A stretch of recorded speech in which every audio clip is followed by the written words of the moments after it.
Hello दोस्तों, how are you, कैसे हो आप? Welcome you all on behalf of unique academy commerce. Unique academy आपका बहुत बहुत स्वागत है दोस्तों।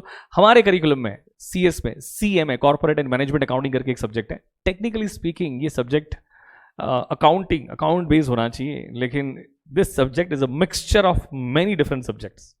इसमें कंपनी लॉ आता है। हाँ हाँ हाँ, एकदम करेक्ट सुना, company law theory company law आता है। इसमें कॉर्पोरेट अकाउंटिंग आता है, इसमें कॉस्टिंग आता है, इसमें मैनेजमेंट अकाउंटिंग आता है, इसमें वैल्यूएशन जहाँ पे एफएम वाला पार्ट आता है। उतना ही नहीं, इसमें एक ऑडिट का भी एक सेक्शन है। उतना ही नहीं, इसमें एक टैक्सेशन का भी छोटा सा पार्ट है।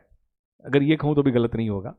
तो अब बताओ, क्या ये सीए में corporate and management accounting ICSI जिंदाबाद, क्या ये अकाउंटिंग बेस्ड सब्जेक्ट है तो अकाउंटिंग नो डाउट, लेकिन आपको नहीं लग रहा it's a mixture of many different subjects? Yes दोस्तों, कंपनी लॉ में अगर आप देखोगे तो बहुत सारे टॉपिक्स कवर होते हैं, जैसे ऑडिट कमेटी है, शेयर्स एंड शेयर्स कैपिटल है, आपका बायबैक है, डिबेंचर्स है, अंडरराइटिंग है, ईसॉप है, होल्डिंग कंपनी है। टेक्निकली स्पीकिंग, अब मुझे बताओ, जो स्टूडेंट्स ने मॉड्यूल 1 नहीं किया है वो पहले मॉड्यूल 2 कर रहा है, तो आपको नहीं लग रहा है कि उसका कंपनी लॉ का बेस मिस आउट हो जाएगा? क्योंकि मॉड्यूल 1 में कंपनी लॉ आता है और ये सारे टॉपिक्स मॉड्यूल 1 में कवर हो जाते हैं। इसीलिए टेक्निकली पहले आपको मॉड्यूल 1 करना चाहिए, ताकि कंपनी लॉ का जो बेस है वो आपको सी में भी काम में आता है, और आपको उतना ही नहीं, आपको सिक्योरिटी लॉ में भी काम में आता है। तो सर, हमें ये कंपनी लॉ की प्रिपरेशन कैसे करनी चाहिए? दोस्तों, अभी एक टेक्समेन का एफएमसीएमए का एडिशन आ रहा है, जहाँ पे मैंने एज अ को ऑथर मैंने कुछ कॉन्ट्रीब्यूशंस दिया हुआ है, कुछ सजेशंस दिए हैं, कुछ एमसीक्यूज भी कुछ मैंने उस पर इम्प्रूवमेंट करवाया है। तो उस बात को ध्यान में रखते हुए आप कंपनी लॉ की प्रिपरेशंस जो सीएमए में है वो टेक्समेन की बुक के थ्रू भी कर सकते हो। इवन दो मैंने जो आपको क्लास नोट्स प्रोवाइड की है यूनिक एकेडमी के थ्रू, उस यूनिक एकेडमी के थ्रू जो क्लास नोट्स प्रोवाइड मैंने आपको की है, उसमें वॉल्यूम 1 में जितने भी कंपनी लॉ के टॉपिक्स हैं वो सारे टॉपिक्स इसमें दिए हुए हैं, उसकी थियरी दी है अलॉन्ग विद देयर एमसीक्यूज। तो आप कंपनी लॉ की प्रिपरेशंस क्लास नोट से भी कर सकते हो, आप उसकी प्रिपरेशंस टेक्समेन की बुक के थ्रू भी कर सकते हो। हाँ, ध्यान रखना, कंपनी लॉ की काफ़ी इंपॉर्टेंस है एग्जामिनेशन में। उस अप्रॉक्सीमेटली 10 to 15 मार्क्स के क्वेश्चंस देखे जाते हैं। बहुत बार ऐसा भी देखा गया है कि 17-18 मार्क्स के क्वेश्चंस भी देखे गए। इसीलिए आप ये कंपनी लॉ वाले पोर्शन को इग्नोर नहीं कर सकते हो। जो स्टूडेंट पहले मॉड्यूल 2 कर रहा है तो उनको ये टॉपिक्स पढ़ने पड़ेंगे। ऑफ कोर्स ये टॉपिक कंपनी लॉ तो मैं सिखा नहीं सकता हूँ, लेकिन आपको कंपनी लॉ के इतने टॉपिक्स की प्रिपरेशन करनी पड़ेगी, तब जाके आप मतलब कॉन्फिडेंटली आप एग्जाम अपीयर कर पाओगे। सेकंड आता है आपका कॉर्पोरेट अकाउंटिंग। दोस्तों, मैं अभी फिलहाल सिर्फ आपको इतना ही समझाने की कोशिश कर रहा हूँ कि कंटेंट क्या है, करेक्ट है, और फिर उसका डिटेलिंग जो है वो मैं नेक्स्ट वीडियो में करने वाला हूँ। तो कॉर्पोरेट अकाउंटिंग में आपका इश्यू ऑफ शेयर्स जो आप 12th में पढ़ चुके हो, redemption of preference shares, buyback of shares, bonus shares. अब देखो मजे की बात, ये कंपनी लॉ का भी पार्ट है, थियोरटिकल पार्ट भी है, तो उसका प्रैक्टिकल एस्पेक्ट भी है।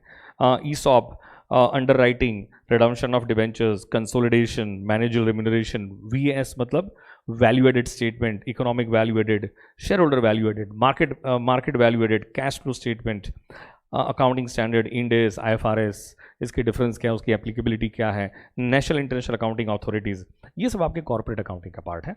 दोस्तों, एक कॉस्टिंग करके एक छोटा सा सेक्शन भी है, जिसमें आपका ओवरव्यू ऑफ कॉस्ट, आपका cost accounting, records and cost audit, budgetary control, marginal costing, activity based costing.